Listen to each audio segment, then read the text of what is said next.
Nah, pasti memang membuat Presiden Joko Widodo terkaget-kaget ya. Karena apa? Karena menurut Presiden Joko Widodo pada saat lalu memilih Kalimantan Timur sebagai ibu kota Nusantara dikarenakan 5 hal. Bahkan yang pertama yang saya masih ingat betul dari pemberitaan di sini adalah resiko bencana alam yang minimal, baik banjir, tsunami, kebakaran hutan, gunung Merapi maupun tanah longsor. Nah, saat ini yang cukup mengejutkan kalau kita lihat pada waktu lalu, bahkan Presiden Joko Widodo juga batal, yaitu berkantor di IKN karena setiap hari hujan terus.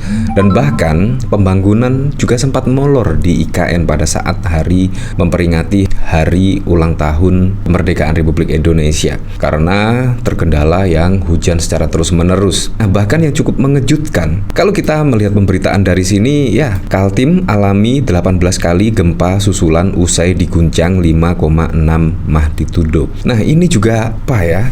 Menjelang purna tugas dari Presiden Joko Widodo, tiba-tiba ada fakta-fakta yang cukup mencengangkan. Mulai dari setiap hari hujan, dan bahkan juga saat ini ada 18 kali gempa susulan. Wow, ini sangat mengejutkan sekali ya. Berarti prediksi Presiden Joko Widodo pada waktu lalu bisa-bisa salah ya. Karena kalau kita melihat dari pemberitaan dari CNBC, yaitu memilih Kalimantan Timur sebagai ibu kota Nusantara adalah minimnya resiko bencana alam. Kemungkinan Presiden Joko Widodo pasti kaget, sekaget-kagetnya ya, tiba-tiba Kaltim ada gempa susulan setidaknya ada 18 kali. Ini sangat mengagetkan ya, karena dirasa sangat aman, tetapi ternyata wah, ya kita tidak tahu apakah di situ ada penebangan hutan secara besar-besaran, kita juga tidak tahu. Nah, dari sini yaitu diberitakan pada 16 Juli bahkan Presiden Joko Widodo juga batal berkantor di IKN karena setiap hari hujan terus. Nah, artinya pertanda-pertanda seperti ini sudah dimulai ya, setidaknya sudah tahun-tahun lalu ya, bulan-bulan lalu. Dan akhirnya juga malah ada pemberitaan yang cukup mengejutkan, bahkan ada terjadinya gempa. Ada apa ya, di tengah isu Fufu Fafa, di tengah isu Kaisang naik pesawat jet pribadi dan lain sebagainya, tiba-tiba IKN diguncang gempa. Ini sungguh wow sekali ya. Nah, dari sini saya juga penasaran, kira-kira komentar-komentarnya seperti apa ya. Coba laporkan ke presidennya, siapa tahu ada tanggapan. Tinggal panggil Mbak Rara, dia bisa mengendalikan hujan. Bikin event, undang Mbak Rara. Pas mau berkantor di IKN juga harusnya undang Mbak Rara, Mas Jokowi. Mungkin sudah saatnya dicoba buang kolor bekas. Kirain kuat, ternyata lemah. Kali ini hujan yang kena salah. Gayamu JJ, masuk got aja lu. Tepuk jidat dah, hati-hati stres bikin, ya seperti itulah. Nah, dari sini saya juga penasaran ya, kira-kira beritanya seperti apa ya.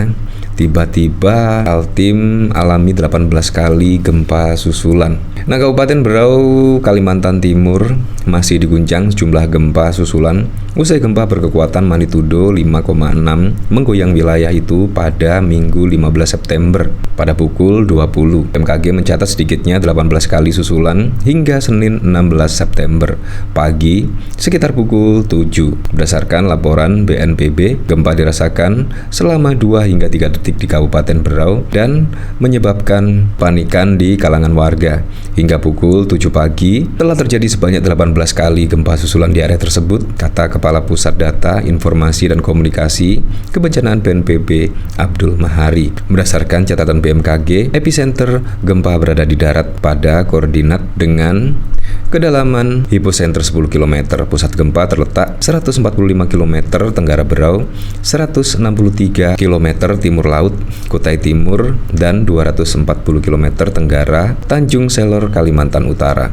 Gempa dirasakan pada skala intensitas di Kalangan dan Maratua, Berau, serta skala 3 MMI di Kabupaten Berau dan Kutai Timur. Wilayah Samarinda, Bontang, Bulungan, dan Malinau gempa terasa dengan intensitas yang lebih ringan, skala 2 mm. Nah, bagaimana menurut Anda ya? Sungguh sangat mengejutkan sekali ya. Di tengah-tengah isu Fufu Fafa, tiba-tiba tidak hanya istana yang terguncang, melainkan juga istana yang baru di IKN. Bahkan juga ikut terguncang dengan akun anonim Fufu Fafa yang belum diketahui siapa di balik layar pengguna akun Fufu Fafa. Nah, bahkan juga tidak hanya gempa saja ya. Bahkan dari pemberitaan di sini yaitu hujan di Kaltim efek badai tropis. Nah, Koordinator Bidang Data dan Informasi Stasiun Meteorologi Kelas 1 Sultan Aji, Balikpapan, menyebutkan hujan yang kerap terguyur di Kalimantan Timur merupakan efek dari badai tropis Ewiniar. Badai tropis ini tengah terjadi di kota Quezon, Filipina. Katanya di Balikpapan pada 28 Mei yang lalu. Dia menjelaskan badai tropis itu biasa terjadi di belahan bumi utara seperti di Laut Cina, Selatan, dan sekitar laut wilayah Filipina. Secara tidak langsung efeknya menimbulkan awan konvektif dan arah angin yang melambat. Ini sehingga menimbulkan intensitas hujan dari rendah hingga lebat di area yang terdampak disertai petir dalam durasi yang cukup lama. Memang salah satunya efek adalah hujan, dan saat ini juga masa transisi dari musim hujan ke musim kemarau di sekitar awal Juli hingga awal Agustus tuturnya. Ian menambahkan, belakangan sejumlah kawasan di Kaltim memang kerap dilanda hujan baik dengan intensitas ringan hingga tinggi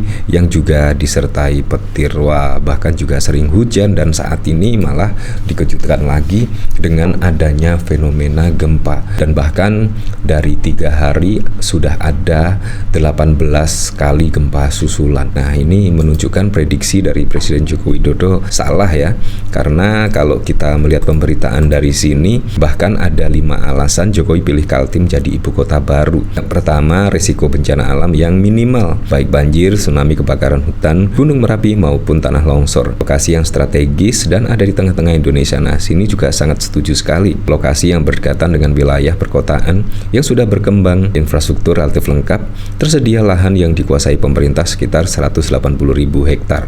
Jokowi menegaskan, pembangunan ibu kota baru bukan satu-satunya upaya pemerintah untuk kurangi senjangan di Pulau Jawa dan luar Jawa. Karena selain itu, pemerintah akan bangun industrialisasi berbasis hilirisasi SDA. Ya, saya sih berharap semoga saja pemindahan ibu kota ini lancar ya, karena sudah menggelontorkan anggaran yang cukup besar sekali, dan semoga saja pembangunan bisa dilanjutkan sepenuhnya oleh Pak Prabowo dan Gibran di masa pembinaannya pada 2024 hingga 2029. Semoga saja. Walaupun juga sudah ada program-program baru dari Pak Prabowo, yaitu program makan bergizi gratis, tetapi jangan lupa yaitu meneruskan ibu kota Nusantara, karena ini pasti akan membuat sejarah baru ya, dan bahkan di dunia, karena Indonesia bisa memindahkan ibu kota dari yang sebelumnya di Jakarta ke Kalimantan Timur. Ya, tapi saya berharaplah pada pilkada serentak besok bisa berjalan dengan aman, berjalan dengan lancar, dan yang paling penting berjalan dengan transparan, jujur, dan juga adil.